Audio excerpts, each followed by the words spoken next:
আগামী সেপ্টেম্বর মাসে ফিলিস্তিনি রাষ্ট্রকে আনুষ্ঠানিকভাবে স্বীকৃতি দেবে ফ্রান্স।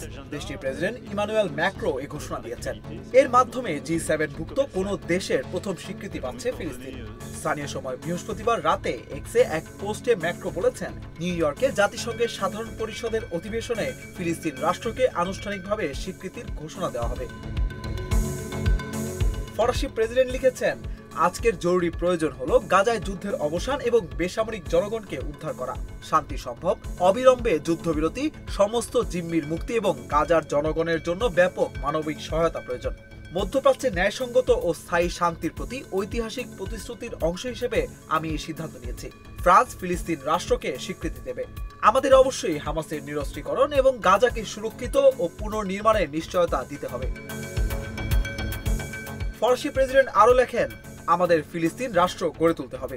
এর কার্যকারিতা নিশ্চিত করতে হবে যে ফিলিস্তিন নিরস্ত্রীকরণ পদক্ষেপ গ্রহণ করে এবং ইসরায়েলকে সম্পূর্ণরূপে স্বীকৃতি দিয়ে মধ্যপ্রাচ্যের সকল নিরাপত্তায় অবদান রাখে।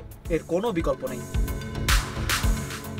ম্যাক্রোর ঘোষণার প্রতিক্রিয়ায় ফিলিস্তিনের প্রেসিডেন্ট মাহমুদ আব্বাসের ডেপুটি হুসেইন আল শেখ বলেছেন, এই অবস্থান আন্তর্জাতিক আইনের প্রতি ফ্রান্সের প্রতিশ্রুতি ও ফিলিস্তিনি জনগণের অধিকার এবং আমাদের স্বাধীন রাষ্ট্র প্রতিষ্ঠার প্রতি তার সমর্থনকে প্রতিফলিত করে। এদিকে নেতানিয়াহু এক্সে এক পোস্টে লিখেছেন, 7 অক্টোবরের গণহত্যার পর তেল আবিবের পাশে ফিলিস্তিনিকে ম্যাক্রো স্বীকৃতি দেওয়ার সিদ্ধান্তে আমরা তীব্র নিন্দা জানাই।